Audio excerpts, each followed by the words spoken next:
गुरुर्ब्रह्मा गुरुर्विष्णु गुरुर्देवो महेश्वरः। गुरु साक्षात् परं ब्रह्म तस्मै श्री गुरुवे। नारायण नारायण नारायण नारायण। 20 अक्टूबर आनंद रस रत्नाकर। पृष्ठ आज का लिया गया है गीता में भक्ति ज्ञान समन्वय। महर्षि को विषय दिया गया था बिरला मंदिर दिल्ली में शारदीय नवरात्र शरद पूर्णिमा तक 15 दिन के प्रवचन होते थे हर वर्ष बिरला मंदिर में। लक्ष्मी निवास जी बिरला शारदीय नवरात्र में करवाते थे और पंडित राम किंकर जी का सरला बिरला और बीके बिरला भी करवाते थे। इस विषय के अतिरिक्त गीता में मानव धर्म, तो उस पर भी करीब 7 दिन बोले और गीता में भक्ति ज्ञान समन्वय, इसमें भी इस विषय पर भी 7 प्रवचन हुए।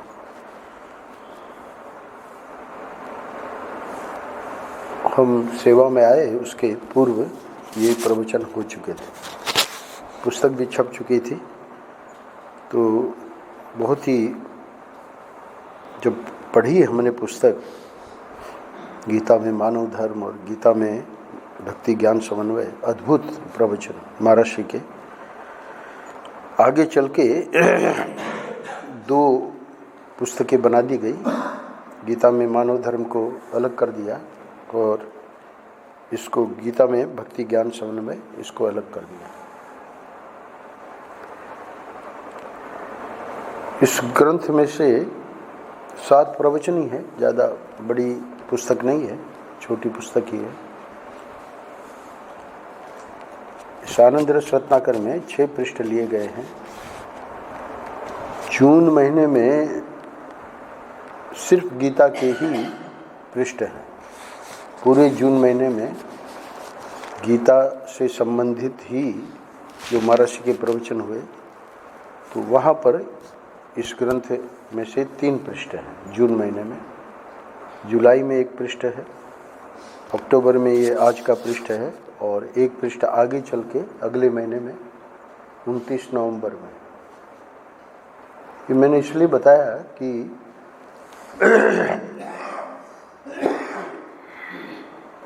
जो पृष्ठ संकलित किए हैं इस ग्रंथ में से प्रत्येक पृष्ठ अद्भुत है। हर एक पृष्ठ में कुछ ऐसी बात महर्षि बताते हैं गीता के श्लोकों के माध्यम से ही। विषय है भक्ति का और ज्ञान का समन्वय, क्योंकि भक्ति वाले ज्ञान का खंडन करते हैं, ज्ञान वाले भक्ति का खंडन करते हैं। तो प्रश्न ये है कि गीता में ठाकुर जी का भगवद्वाणी का जो प्रसाद है उसमें समन्वय है या विरोध है? तो महर्षि बताते हैं कि समन्वय है। जो कट्टर वेदांती हैं वे इस बात को स्वीकार नहीं करते। उनका तो कहना है कि जितनी साधनाएं हैं वो सब चित्त शुद्धि के लिए, और जो ज्ञान है उसका समन्वय किसी से नहीं हो सकता। मोक्ष के लिए ज्ञान ही एकमात्र साधन है। तो ठीक है, महर्षि का उनसे कोई विरोध नहीं है। 29 नवंबर में महर्षि ने, आगे जब नवंबर आवेगा उस पृष्ठ को हम करेंगे, महर्षि ने इसी शीर्षक के अंतर्गत जो प्रवचन दिया है वहाँ स्पष्ट बता दिया कि उनका जो दृष्टिकोण है उसमें हम ज्ञान और भक्ति के समन्वय की चर्चा करते ही नहीं हैं। वो तो विषय ही बिल्कुल अलग है, क्योंकि मोक्ष जो है उसमें साधन एकमात्र ब्रह्मात्म के ज्ञान ही है, उसको सबने स्वीकार किया है। इसलिए उस विषय को लेकर हम नहीं कह रहे हैं, हम तो व्यवहार की बात कर रहे हैं। व्यवहार में भक्ति और ज्ञान का समन्वय है और वो गीता उसकी चर्चा करती है। कैसे? बोले व्यवहार में बुद्धि में जैसे हमारे संस्कार हैं, यानी बुद्धि में जो हमारा ज्ञान है, तो उस ज्ञान के अनुरूप जब हम अपने मन को चलाएंगे तो हमारा व्यवहार बिल्कुल ठीक रहेगा। इस दृष्टि से यानी मन और बुद्धि का समन्वय, मन में भक्ति है, मन में प्रेम है, और जो बुद्धि है उसमें ज्ञान है। तो बुद्धि के ज्ञान का और मन के प्रेम का, भगवत प्रेम का, भक्ति का समन्वय है। 29 नवंबर में जो आखिरी पृष्ठ है, मतलब इस ग्रंथ का जो आखिरी पृष्ठ है, उसमें ये बात बिल्कुल महाराज से स्पष्ट कर देते हैं। आज के पृष्ठ में परम पूज्य महाराज से ये बताने जा रहे हैं कि कोई निर्गुण ज्ञान यानी ब्रह्म विद्या जो है उसमें तो अपना चित्त लगावे और वो चाहे कि हमारी भक्ति बढ़े, तो वो भक्ति में जो निर्गुण ज्ञान है वो उपयोगी नहीं है। कैसे उपयोगी नहीं है स्वयं बताएंगे महाराज। भक्त लोग जिस ज्ञान शब्द का प्रयोग करते हैं उसका मतलब ईश्वर के ज्ञान से होता है। जैसे 29 नवंबर में व्यवहार के ज्ञान और भक्ति का समन्वय है, यानी बुद्धि और मन का समन्वय है। यहाँ पर बता रहे हैं कि भाई भक्त लोग भी तो कहते हैं कि हमको ईश्वर के बारे में सब ज्ञान है, तो वहाँ वो कौन से ज्ञान की बात करते हैं?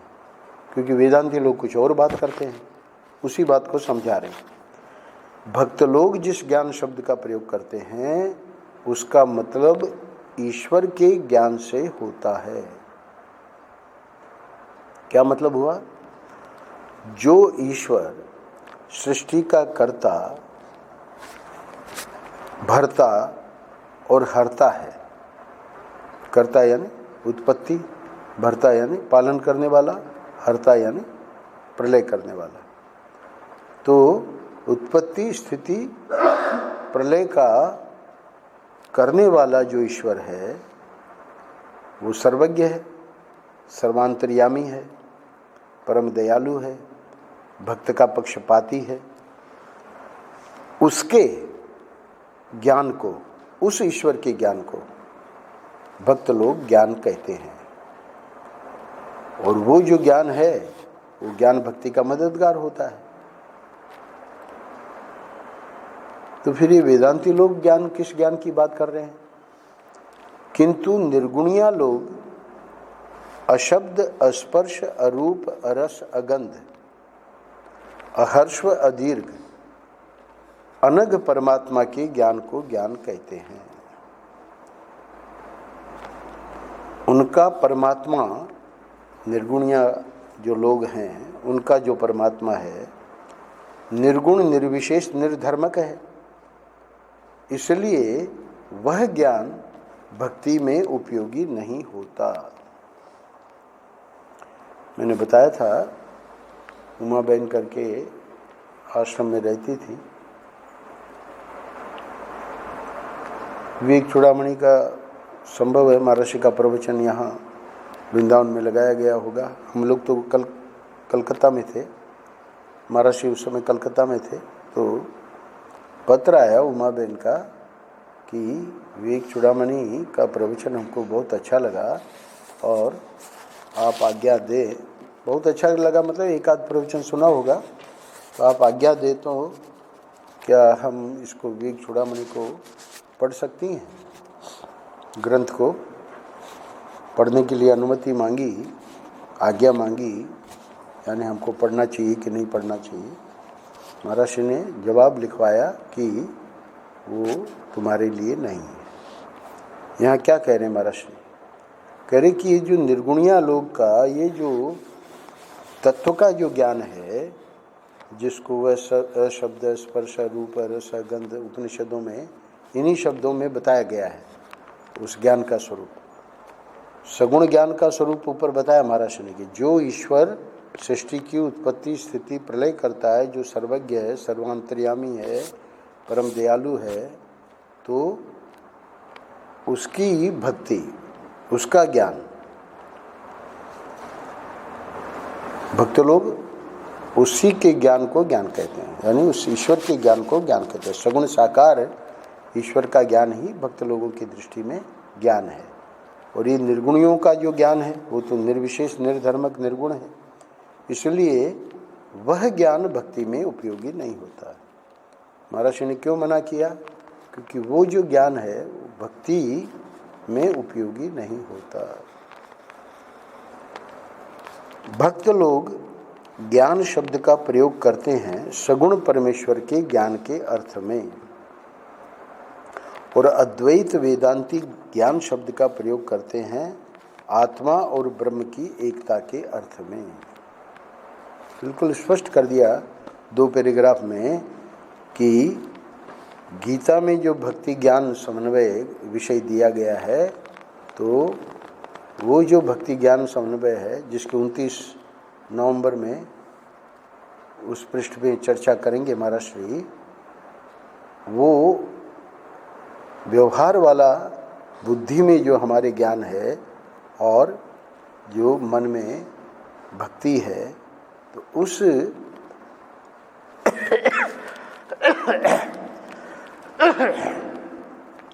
उसका समन्वय संभव है।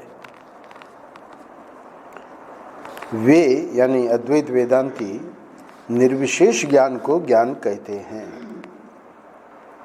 दोनों के शब्दार्थ में भेद है, यानी निर्विशेष ज्ञान को ज्ञान, ये इस शब्द का अर्थ अलग हो जाएगा, और सविशेष ज्ञान को ज्ञान उस शब्द का अर्थ अलग हो जाएगा। तो दोनों के यानी अद्वैत वेदांतियों के और भक्त के इन दोनों के ज्ञान शब्द के अर्थ में भेद है। वो क्या भेद है वो महर्षि ने स्पष्ट कर दिया। अब प्रश्न ये उठा कि हमको तो मुक्ति चाहिए। तो देखो भाई, यदि आपको मुक्ति चाहिए तब तो वह निर्विशेष ज्ञान के बिना, निर्धर्मक ज्ञान के बिना नहीं होती। यानी वो सद्गुरु दें या ठाकुर जी स्वयं दें, वो बात अलग है, परंतु वो मुक्ति जो है वो तो इसी निर्गुण यानी अद्वैत वेदांतियों के ब्रह्म और आत्मा की एकता के ज्ञान से ही मुक्ति मानी गई है। ऋते ज्ञानान न मुक्ति ही, क्या अर्थ हुआ? ज्ञान के बिना, ऋते यानी बिना, ज्ञान के बिना न मुक्ति ही, मुक्ति नहीं है। कौन से ज्ञान के बिना? ये जो ब्रह्म और आत्मा की एकता है उसके ज्ञान से ही मुक्ति शास्त्रों में मानी गई है। इसलिए स्पष्ट कर दिया महाराज ने कि यदि आपको मुक्ति चाहिए तब तो वह निर्विशेष ज्ञान के बिना, निर्धर्मक ज्ञान के बिना नहीं होती। तो फिर कल्पना करो कि जिनको मना किया गया, कलकत्ता से पत्र लिखा कि नहीं उसको विवेक चूड़ामणि मत पढ़ो, तो उसकी कैसे मुक्ति होगी? उसकी मुक्ति होगी, कैसे होगी? स्वयं वो ठाकुर जी ने जिम्मा ले रखा है। 12वें अध्याय में भी गीता में और 10वें अध्याय में भी स्पष्ट कहा है ठाकुर जी ने,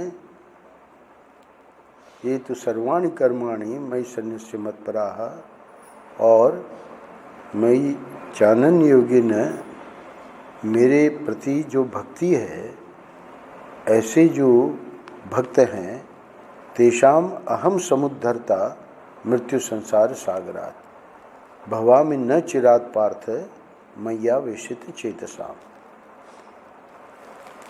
ऐसे जो भक्त है, मई सर्वाणी कर्माणि, मेरे में सब कर्मों का अर्पण करके, और मई चानन्य योगेन, मेरे में ही अनन्य भक्ति, अनन्य नैव योगेन माम ध्यायन्त उपास्ते, आदि आदि बहुत सारे श्लोक हैं। पर यहाँ ऐसा जो अनन्य भक्त है उसके लिए भगवान स्वयं जिम्मा लेते हैं। तेषाम, ऐसे भक्तों को अहम समुद्धरता, मैं उनका उद्धार यानी उनको मुक्त करता हूँ। मृत्यु संसार सागरात, कहाँ से मुक्त करते हैं? इसी से, मृत्यु भवसागर से, यानी जन्म मरण के चक्र से मैं उनको छुड़ा देता हूँ। तो बहुत देर से छुड़ाते होंगे, बोले नहीं। तेषाम अहम समुद्धरता मृत्यु संसार सागरात भवामि न चिरात पार्थ, है विलंब कोई नहीं, तुरंत।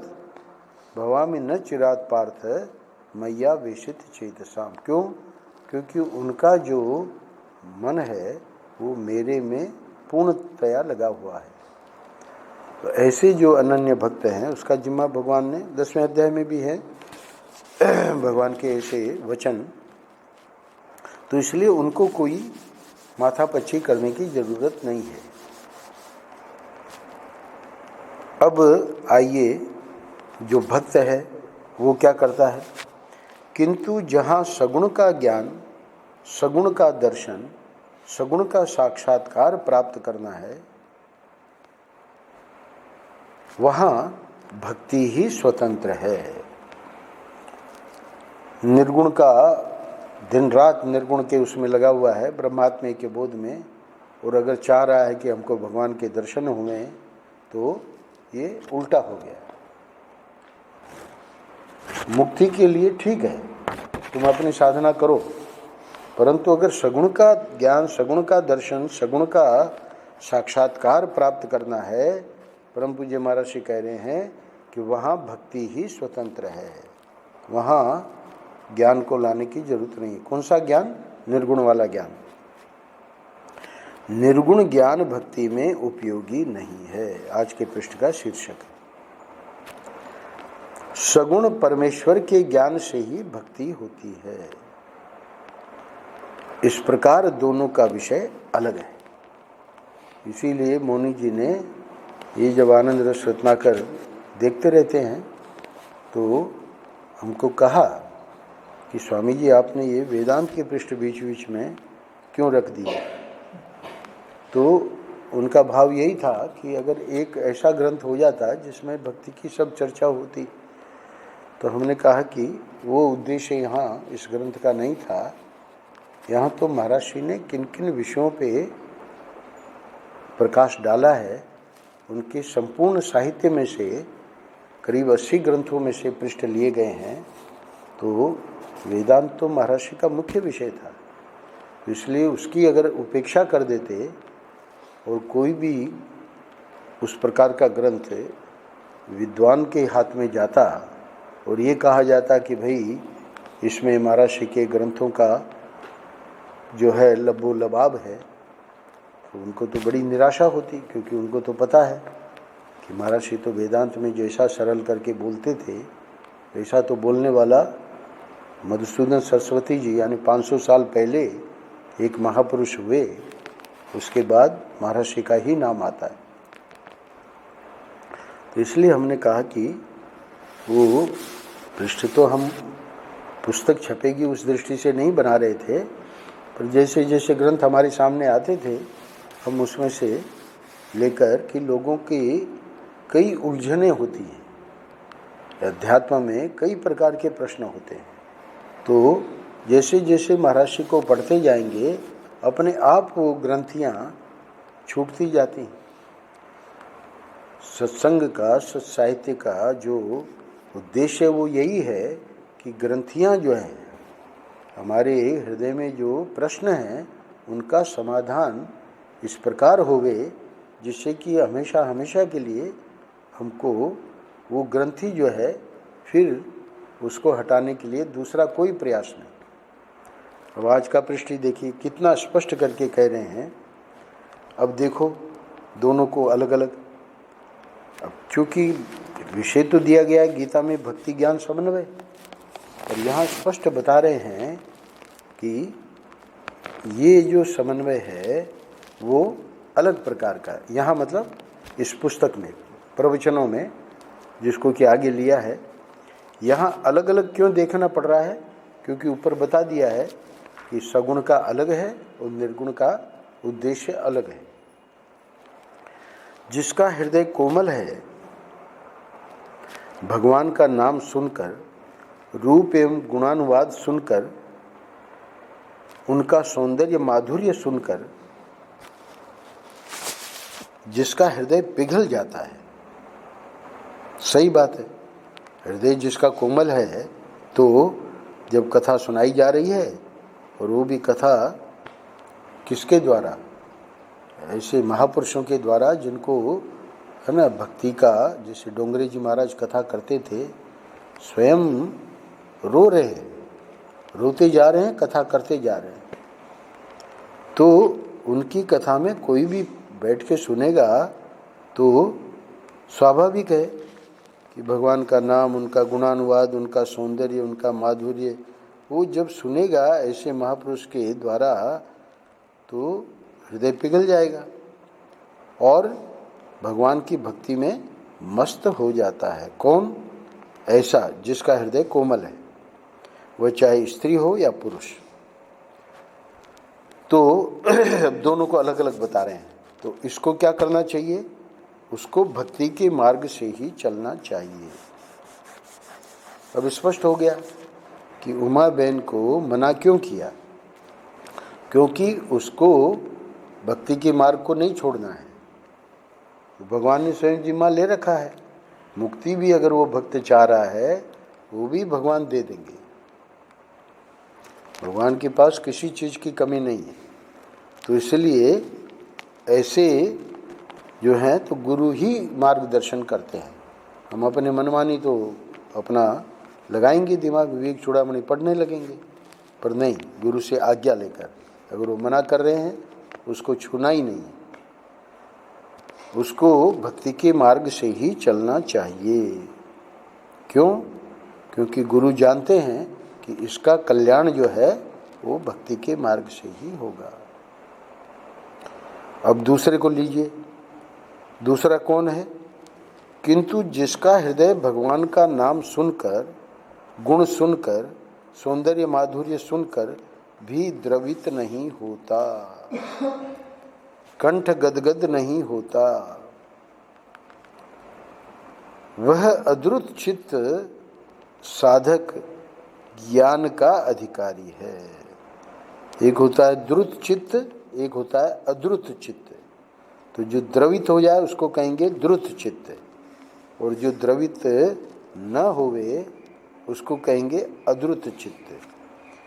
तो ऐसे भी साधक होते हैं जिनका चित्त द्रवित नहीं होता। सुनते हैं, कथा में बैठते हैं, पर एक व्यक्ति तो कथा सुन के उसका कंठ गदगद हो रहा है, अवरुद्ध हो रहा है ना, रोमांच हो रहा है, और एक जो है वो बिल्कुल कठोर है जिसका हृदय, उसको कोई किसी प्रकार के सात्विक भाव, शास्त्रीय भाषा में ये सब जो भाव आते हैं शरीर में उनको कहते हैं सात्विक भाव।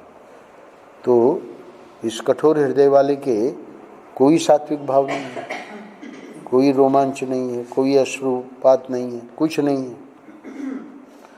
उसके लिए ज्ञान का ही मार्ग होता है। तो गुरु समझ लेते हैं और उसको कहते हैं कि बेटा तुम जो है इसका श्रवण मनन निध्यासन का तुम यही साधना तुम्हारी है। अच्छा, अब कुछ लोग ऐसे होते हैं जिसमें ये दोनों हों, यानी ऐसा भी नहीं है कि बहुत ज़्यादा चित्त द्रवित हो जाता है, पर ऐसा भी नहीं है कि बिल्कुल ही कठोर है ना। तो होता है, चित्त द्रवित होता है ना। कोई बहुत ही अद्भुत कथा प्रसंग जिसमें कभी कभार समझ लो, हमेशा नहीं, तो तो इसके अंदर दोनों है, अद्रुत चित्त भी है, द्रुत चित्त भी है। तो जिसमें ये दोनों हों उसके लिए अब महर्षि बता रहे हैं वह भक्ति भी करता चले और ज्ञान की प्राप्ति का प्रयास भी करता रहे। इसके लिए अब ये निषेध नहीं है। जैसे उमा बहन को लिखा कि तुमको ये विवेक चूड़ामणि पढ़ने की जरूरत नहीं है, ऐसे ही समझो कोई दूसरा उमा बहन की जगह होता और पूछता तो महर्षि जानते होते कि हाँ भाई इसका ज्ञान में भी प्रवेश है और इसके हृदय में भक्ति भी है, तो उसको मना नहीं करते। क्यों? क्या कह रहे हैं? वह भक्ति भी करता चले और ज्ञान की प्राप्ति का प्रयास भी करता रहे। निर्विशेष परमात्मा की प्राप्ति में भक्ति अंतःकरण को शुद्ध करती है। अब ये वाक्य आज के पृष्ठ का बहुत महत्वपूर्ण वाक्य है, इसको थोड़ा समझ लीजिए। प्रश्न ये है कि आप एक बात बताइए, भले दोनों है उस व्यक्ति के जीवन में, फिर भी गुरु को तो एक ही बात बतानी पड़ेगी ना कि तुम वेदांत का अध्ययन करो अथवा भक्ति की साधना करो। ये मिला जुला जो बाजा है, इससे उसका कल्याण कैसे होगा, उसको इस अगले वाक्य में बता रहे हैं। निर्विशेष परमात्मा की प्राप्ति में भक्ति अंतःकरण को शुद्ध करती है। क्या अर्थ हुआ कि ये जो जिसके चित्त में दोनों चीजें हैं, ज्ञान में भी रुचि है, भक्ति में भी उसका प्रवेश है, तो अब ये भक्ति क्या करेगी?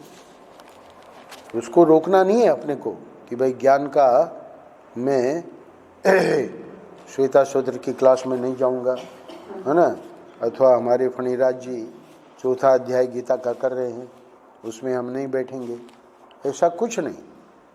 क्यों? वो जो भक्ति कर रहा है उस भक्ति का जो फल उसको मिलेगा वो ज्ञान के लिए बहुत आवश्यक है। वो फल क्या है? भक्ति जो है प्राणी मात्र के जो भी भक्ति करता है उसके चित्त को शुद्ध करती है, और ये चित्त शुद्धि जो है ये बहुत आवश्यक है ज्ञान के मार्ग में। वो चाहे आप ठाकुर जी की भक्ति करो, चाहे गुरु की सेवा करो, गुरु जी की भक्ति करो, चाहे समाज की सेवा करो, है ना, निष्काम सेवा, उसी को कहते हैं कर्मयोग। तो कर्मयोग जो है इसीलिए गीता में भक्ति को अलग गिनाया ही नहीं भगवान ने। गीता में दो निष्ठा बताई कि पूरे संसार में दो ही प्रकार की निष्ठा है, ज्ञान योगेन सांख्या नाम, कर्म योगेन योगी नाम। एक तो कर्म योग की निष्ठा है और एक ज्ञान की। तो वहाँ कर्म योग का अर्थ है जो कर्म ईश्वर अर्पित है, ईश्वर अर्पित कहो, सद्गुरु अर्पित कहो, है ना, समाज के अर्पित कहो। तो ये जो सेवा कार्य है ये जो भक्ति है ना, भक्ति का अर्थ सिर्फ भगवत प्रेम, वो तो लेना ही लेना है, वो तो मुख्य अर्थ है। पर भगवान जब गुरु के रूप में आते हैं उनकी भक्ति भी भक्ति है। भगवान माता पिता के रूप में है ही है। मातृदेवो भव, देव का अर्थ क्या है वहाँ? भगवान। वेद भगवान क्या कह रहे हैं? माता भगवान है, पितृदेवो भव, पिता भगवान है, अतिथि देवो भव, अतिथि भगवान है, आचार्य देवो भव, आचार्य को चौथे नंबर पे गिनाया है। मातृदेवो भव, पितृदेवो भव, अतिथि देवो भव, आचार्य देवो भव, ये सब भगवान के स्वरूप हैं। तो इसलिए इनके प्रति भक्ति ये भी क्या करती है? अंतःकरण को शुद्ध करती है। इसीलिए अतिथि का जो सत्कार है, भाई जो फोन करके और आपको समय दे के आ रहा है वो अतिथि थोड़ी है। हम बैठे हैं, भोजन हो गया है और अचानक कोई आ गए, है ना, वो अतिथि है, वो साक्षात भगवान आ गए। भोजन का समय है, हमको उनको भोजन करवाना ही है।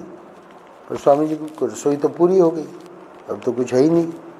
कोई बात नहीं, जैसे अपना कोई परिवार वाला आ जाए, है ना, दामाद आ जाए, तो उसके लिए, है ना, बिना तिथि के, तो उसके लिए ऐसा थोड़ी है कि भाई भोजन पूरा हो गया है। उसके लिए तो रसोई घर में घुस के और क्या क्या नहीं बनाते। तो अतिथि जो है वो स्वयं भगवान उस रूप में आए। तो ये जो वेद की बातें हैं, आजकल इनका कोई परवाह नहीं कर रहे हैं, पर जितना हम इन चीज़ों को मानेंगे और उस पर अमल करेंगे, उतना ही हमारा चित्त शुद्ध होगा। चित्त की अशुद्धि जो है वो यही है कि हर व्यक्ति स्वार्थी होता जा रहा है, अपने पेट की चिंता है।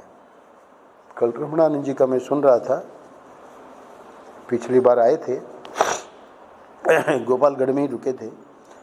यहाँ सुबह गीता पर बोलते थे और आनंद वृंदावन में पंचदशी का एक अध्याय लिया, वो पूरा हो गया। तो फिर 13-14 प्रवचन विवेक चूड़ामणि पे किए, अद्भुत प्रवचन है। तो वो बताते हैं कि कैसे हमको आत्मोपम्येन सर्वत्र, उन्होंने श्लोक ही बोल दिया गीता का, कि जैसे हम अपने लिए, हमको कोई कष्ट है तो उसके लिए हम क्या क्या नहीं करते उस कष्ट को मिटाने के लिए, वैसे ही सामने वाला हमारे पास आया है, अपना कष्ट बता रहा है। आत्मोपम्येन सर्वत्र समम पश्यति योर्जुन, भगवद वाणी है 6 अध्याय में। भगवान कहते हैं कि वो जो आया है उसको अपने जैसा ही देखना है। जैसे हमको दुख होता है वैसे उसको दुख हो रहा है, और जैसे हम अपने दुख को मिटाने के लिए पूरी कोशिश करते हैं, वैसे अगर ठाकुर जी ने हमको संपन्नता दी है ना, तो हमें करना चाहिए उसके लिए। आत्मोपम्येन, अपने जैसे ही सबको देखना है। ऐसा जो है, हे अर्जुन, सुखम वा यदि वा दुखम स योगी परमो मत। महर्षि श्लोक की व्याख्या में कहते थे कि ये जो प्राणायाम आसन वगैरह करने वाले, समाधि लगाने वाले, वे तो योगी हैं, पर ये जो सबको अपने जैसे देखता है, उसके सुख दुख में शामिल होता है, वो परम योगी है। समम सुखम दुखम सहयोगी परमो मत है। क्या कह रहे हैं महर्षि? महर्षि कह रहे हैं कि जिसमें ये दोनों हो, वह भक्ति भी करता चले और ज्ञान की प्राप्ति का प्रयास भी करता रहे। तो ये जो दोनों है यहाँ समन्वय हो गया। क्यों समन्वय हो गया? क्योंकि वो जो भक्ति है वो उसके अंतःकरण को शुद्ध करेगी, और अंतःकरण शुद्ध हो गया तो ज्ञान की योग्यता आवेगी। तो ज्ञान जब दिया जाएगा तो उसको पचेगा। अब अंतःकरण शुद्ध नहीं है तो ज्ञान सुना जा रहा है। कल हमने उसमें जो 9:30 से 10 आनंद वृंदावन में प्रवचन होता है, तो पूरी पीठाधीश्वर जी का बड़ा प्रसिद्ध दृष्टांत है।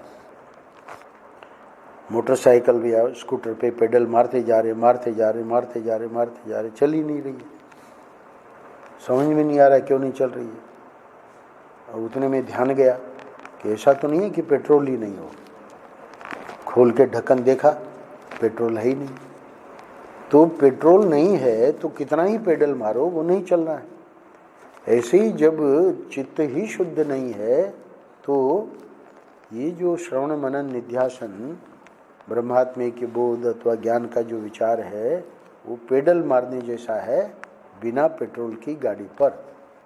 इसी को भगवान ने भी 15वें अध्याय में एक ही श्लोक में बता दिया कि जो योगी हैं, यानी जिन्होंने साधन किया है, वे तो यत्न करके और उसका साक्षात्कार कर लेते हैं, पर जो अकृतात्मा है जो अचेतस है, यानी जिनका चित्त शुद्ध नहीं है, वे यतंतोपि, यत्न करने पर भी उनका कुछ नहीं होता। यतंतोपि अकृतात्मानो नैनम पश्यन्ति अचेतस है, उनको साक्षात्कार नहीं होता। तो ये वाक्य आज के पृष्ठ का मुख्य है कि ये समन्वय कैसे होता है कि निर्विशेष परमात्मा की प्राप्ति में भक्ति जो है वो अंतःकरण को शुद्ध करती है। इसका अर्थ हुआ क्रम समुच्चय है, सम समुच्चय नहीं है। क्रम समुच्चय का मतलब पहले भक्ति करनी पड़ेगी, चित्त शुद्ध करना पड़ेगा, और वही व्यक्ति आगे बढ़ के ज्ञान की योग्यता प्राप्त करके और ज्ञान प्राप्त कर लेगा। महर्षि को ईश्वर के दर्शन हुए, पंडित शंतनु बिहारी द्विवेदी को, और बाद में ऐसे ऐसे महापुरुष मिले जिन्होंने उनको ज्ञान दिया और उनका ज्ञान टिक गया। ये जो है क्रम समुच्चय है, क्रम समन्वय है, एक साथ दोनों नहीं चलेंगे। हाँ, महर्षि ने कहा कि भक्ति भी करता चले और ज्ञान की प्राप्ति का प्रयास भी करता रहे। तो वहाँ प्रयास का अर्थ है वो प्रयास अभी सफल नहीं होगा। क्यों सफल नहीं होगा? क्योंकि पहले अंतःकरण की शुद्धि जो है वो जब भक्ति कर देगी तब वो ज्ञान का प्रयास सफल होगा। जो समदमादि से संपन्न और विचार में निपुण होता है, कल्पना करो कि ये पूर्व जन्म से ही उसकी भक्ति की साधना हुई है। जड़ भरत आप देखेंगे ब्राह्मण बालक के रूप में, जब वही राजा भरत जो हरिण बने और तीसरे जन्म में जड़ भरत हुए, वहाँ कोई गुरु का वर्णन नहीं है कि वो किसी गुरु के पास गए। क्यों? क्योंकि जब वो राजा भरत थे उसी समय सभी भाइयों को, 100 भाई थे, सभी भाइयों को पिता ने, जो कि स्वयं भगवान के अवतार थे, ऋषभ देव जी ने ज्ञान का उपदेश किया था। वो ज्ञान का उपदेश जो किया गया था उनको 2 जन्मों का प्रतिबंध था, तो जैसे ही प्रतिबंध हटा वो ज्ञान प्रकट हो गया।